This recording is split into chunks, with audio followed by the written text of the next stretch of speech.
Good morning everyone, welcome back in inspire and pierce classes. आज है 21 फरवरी और 21 फरवरी से बनने वाले सभी इंपॉर्टेंट करंट अफेयर का विथ स्टैटिक हम लोग इस वीडियो में डिस्कशन करेंगे। तो चलिए देखते हैं कि पहला क्वेश्चन क्या है। पहला क्वेश्चन है कि हाल ही में जारी जलवायु जोखिम सूचकांक 2025 में भारत को कौन सा स्थान दिया गया है? तो छठा स्थान है, यानी कि ऑप्शन सी इसका राइट आंसर होगा।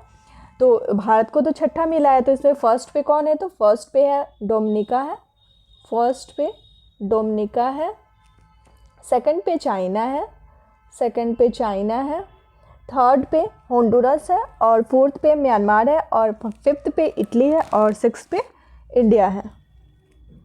तो फर्स्ट सेकंड याद रखना होगा और भारत का रैंक सिक्स्थ है।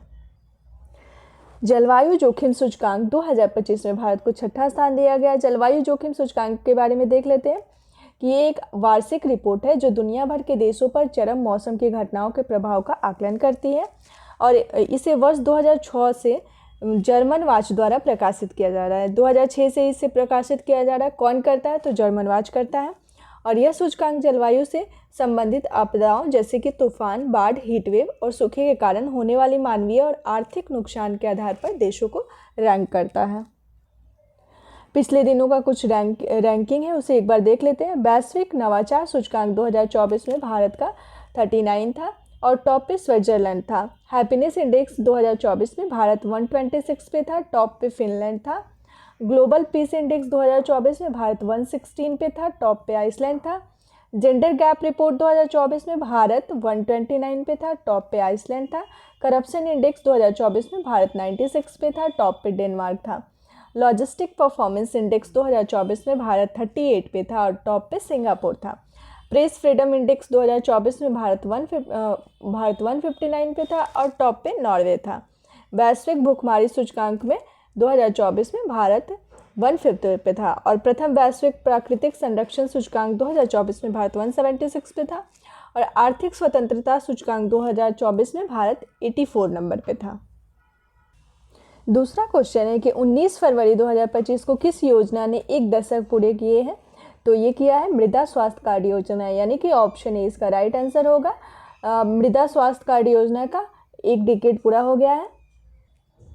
मृदा स्वास्थ्य कार्ड योजना की शुरुआत प्रधानमंत्री श्री नरेंद्र मोदी ने 19 फरवरी 2015 को राजस्थान के सूरतगढ़ से की थी और यह योजना देश के सभी किसानों को मृदा स्वास्थ्य कार्ड जारी करने में राज्य सरकारों की सहायता के लिए शुरू की गई थी। मृदा स्वास्थ्य कार्ड किसानों को उनकी मिट्टी की पोषक स्थिति के बारे में जानकारी प्रदान करता है, साथ ही मिट्टी के स्वास्थ्य और उसकी उर्वरता में सुधार के लिए पोषक तत्वों की उचित खुराक को सिफारिश भी करता है। और इसमें कुछ योजना है उसको देख लेते हैं कि इसकी शुरुआत कब हुई थी। जैसे कि पीएम किसान सम्मान निधि योजना, इसकी शुरुआत 24 फरवरी 2019 को किया गया था। बेटी बचाओ बेटी पढ़ाओ योजना की शुरुआत 22 जनवरी 2015 को किया गया था और पीएम जनधन योजना की शुरुआत 28 अगस्त 2014 को किया गया था। तो जो डेट होता है बहुत इंपॉर्टेंट होता है कि कौन सी योजना किस डेट को शुरुआत हुई थी। भारत के किस राज्य में देश की पहली समर्पित ग्लोबल कैपेबिलिटी सेंटर यानी कि जीसीसी नीति 2025 पेश की है? तो ये किया गया है मध्य प्रदेश के द्वारा, यानी कि ऑप्शन डी इसका राइट आंसर होगा। मध्य प्रदेश ने जीसीसी नीति 2025 पेश की है। मध्य प्रदेश ने भारत के आर्थिक परिदृश्य में एक महत्वपूर्ण कदम उठाते हुए देश की पहली समर्पित ग्लोबल कैपेबिलिटी सेंटर 2025 पेश की है। इस पहल का मुख्य उद्देश्य क्या है? कि बहुराष्ट्रीय कंपनियों को आकर्षित करना और इंदौर, भोपाल और जबलपुर जैसे टियर 2 शहरों में वैश्विक नवाचार और सहयोग के लिए एक मजबूत पारिस्थितिकी तंत्र तैयार करना है। और यहाँ पे जो शब्द है टायर 2, तो टायर 2 में क्या है? टायर 2 का मतलब टियर 1 का मतलब जैसे होता है कि जो वेल डेवलप्ड सिटी हो, जैसे कि जो भी मल्टीनेशनल कंपनी होती है वो वेल डेवलप्ड सिटी में अपना इन्वेस्टमेंट करती है। जैसे कि एग्जांपल में ले लेते हैं बेंगलुरु हुआ, मुंबई हुआ, ये सब में फैसिलिटी आसानी से मिल जाती है, तो ये वेल डेवलप में आती है, तो वो टायर 1 में आ जाएगा। और टायर 2 में क्या होगा कि जिसे वेल डेवलप करने की कोशिश की जा रही है, जैसे वहाँ मल्टीनेशनल कंपनी को आकर्षित करने की कोशिश की जा रही है, तो वो टायर 2 शहर में आ जाता है। मध्य प्रदेश की राजधानी भोपाल है, मुख्यमंत्री मोहन यादव है, राज्यपाल मंगू भाई पटेल है और मध्य प्रदेश से लोकसभा में 29 सीट है और राज्यसभा में 11 सीट है। भारत में पहला कुछ इम्पॉर्टेंट है, इसको एक बार देख लेते हैं कि उबर ने भारत की पहली जल परिवहन सेवा कहाँ शुरू की है, तो श्रीनगर में पहली बार हुआ है। भारत की पहली नाइट सफारी कहाँ बनाई जा रही है, तो लखनऊ में बनाई जा रही है। भारत के पहले ग्रीन हाइड्रोजन फ्यूल स्टेशन का उद्घाटन कहाँ किया गया है, तो लेह, लद्दाख के लेह में। भारत के पहले स्वसंचालित इंडोर वायु गुणवत्ता मॉनिटर का अनावरण किया गया है, जिसका नाम है पवन चित्रा। भारत की पहली सोलर सिटी सांची बनी है। भारत का पहला वेटलैंड शहर उदयपुर बना है। भारत की पहली traffic light free city Kota बना है और भारत का पहला CO2 से मेथनॉल पायलट प्लांट कहाँ प्रस्तावित है, तो ये पुणे में है। अगला सवाल है कि हाल ही में कहाँ 10वां अंतर्राष्ट्रीय महिला सम्मेलन आयोजित किया गया है, तो ये किया गया कर्नाटक की राजधानी बेंगलुरु में, यानी कि ऑप्शन सी राइट आंसर होगा। भारत के राष्ट्रपति श्रीमती द्रौपदी मुर्मू ने फरवरी 2025 को बेंगलुरु में आर्ट ऑफ लिविंग द्वारा आयोजित अंतर्राष्ट्रीय महिला सम्मेलन के उद्घाटन सत्र में भाग लिया है। अपने संबोधन में उन्होंने भारतीय नारी शक्ति के बढ़ते प्रभाव और उनके विज्ञान, खेल, राजनीति, कला और संस्कृति में अभूतपूर्व योगदान पर प्रकाश डाला है। किस राज्य ने गुटखा और निकोटीन एवं तंबाकू युक्त पान मसाला के उत्पादन पर पूर्ण प्रतिबंध लगाया, तो ये लगाया गया झारखंड के द्वारा, यानी कि ऑप्शन बी राइट आंसर होगा। झारखंड ने पूर्ण प्रतिबंध लगा दिया है गुटखा, निकोटीन और तंबाकू युक्त पान मसाला पे। झारखंड में गुटखा और निकोटीन एवं तंबाकू युक्त पान मसाला के उत्पादन, वितरण, बिक्री और भंडारण पर पूर्ण प्रतिबंध लगा दिया है। ऐसा नहीं है कि हाँ वहाँ कुछ भी चीज़ें जैसे कि ना उत्पादन होगा, ना वितरण होगा, ना सेल होगा, कुछ भी नहीं होगा, पूर्ण प्रतिबंध लगा दिया है। झारखंड ने इससे पहले 2020 में भी गुटखा और पान मसाला की 11 ब्रांडों पे प्रतिबंध लगाया था, जो कि वर्ष 2023 के जून महीने तक प्रभावी था और फिर से अब लगा दिया गया है। तो झारखंड की राजधानी रांची है, मुख्यमंत्री हेमंत सोरेन है, राज्यपाल संतोष गंगवार है और राष्ट्रीय उद्यान वहाँ का बेतला है।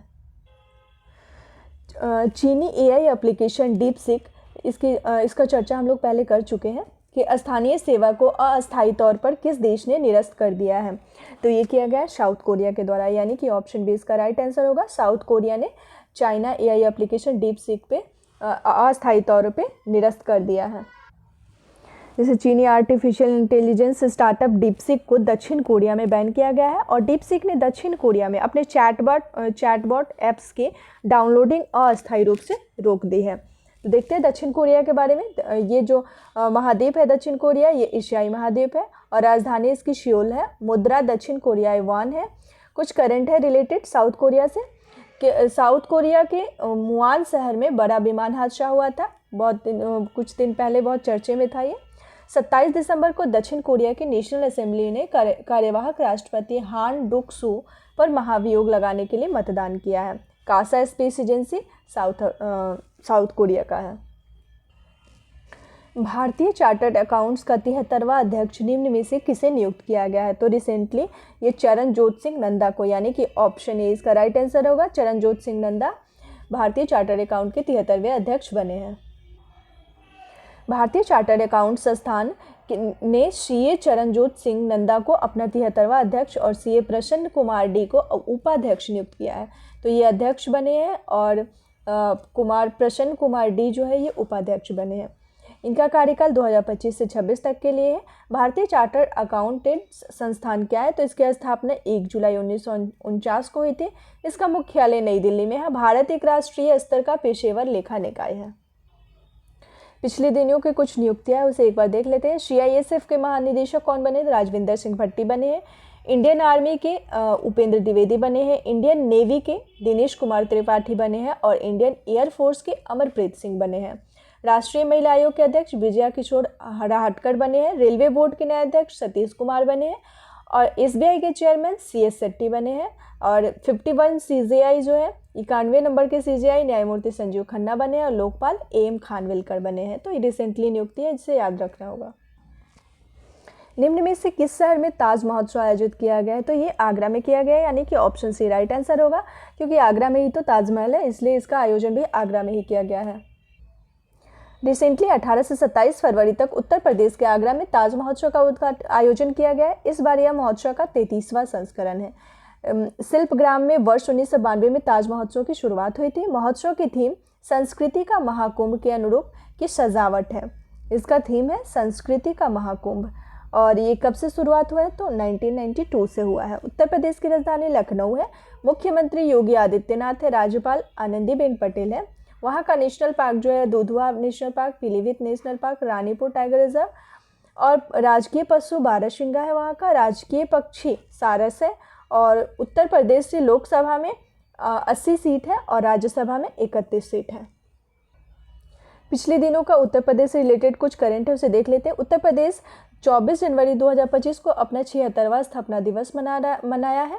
और मुख्यमंत्री योगी आदित्यनाथ ने प्रयागराज में महाकुंभ के अवसर पर प्रसार भारती के MF चैनल कुंभवाणी का शुभारंभ किया है। रामनगरी अयोध्या ने वाराणसी को पीछे छोड़ते हुए उत्तर प्रदेश का सबसे बड़ा पर्यटन आकर्षण बनने का गौरव हासिल किया है। और एशियन किंग वल्चर के संरक्षण और प्रजनन केंद्र का उद्घाटन उत्तर प्रदेश के गोरखपुर वन प्रभाग के कैपियरगंज रेंज में किया गया है। Tata power solar system limited ने उत्तर प्रदेश में घर घर सोलर पहल शुरू की है। 18 फरवरी 2025 को प्रधानमंत्री फसल बीमा योजना ने हाल ही में कितने वर्ष पूरे किए हैं? तो ये इसका 9 वर्ष हो गया है, यानी कि ऑप्शन डी इसका राइट आंसर होगा। प्रधानमंत्री फसल बीमा योजना का 9 वर्ष पूरा हो गया है। प्रधानमंत्री फसल बीमा योजना ने हाल ही में 9 वर्ष पूरे कर लिए हैं। यह योजना जो है प्रधानमंत्री श्री नरेंद्र मोदी द्वारा 2016 में शुरू की गई थी। यह योजना अप्रत्याशित प्राकृतिक खतरों के कारण होने वाले फसल नुकसान के लिए एक व्यापक ढाल प्रदान करती है। प्रीवियस क्वेश्चन था कि 8वां हिंद महासागर सम्मेलन 2025 का आयोजन कहाँ किया गया है? तो ये किया गया है ओमान के मस्कट में, यानी कि ऑप्शन सी इसका राइट आंसर होगा। ओमान में 8वां हिंद महासागर सम्मेलन 2025 का आयोजन किया गया है, वो भी ओमान के मस्कट में। क्वेश्चन ऑफ द डे, यानी कि आज का क्वेश्चन है कि भ्रष्टाचार धारणा सूचकांक 2024 में भारत किस स्थान पर रहा है? तो इस क्वेश्चन का जवाब आप लोग को हमें कमेंट बॉक्स में देना है। और प्लीज़ अगर आप लोग को मेरा वीडियो पसंद आ रहा है तो मेरे चैनल को सपोर्ट करें, मेरे वीडियो को लाइक और सब्सक्राइब करें और अपने दोस्तों के साथ इसे शेयर भी करें, ताकि अधिक से अधिक लोग हमारे साथ जुड़ सके और उन्हें भी लाभ हो। मिलते हैं फिर नेक्स्ट न्यूज़ के साथ नेक्स्ट वीडियो में। Thanks for watching.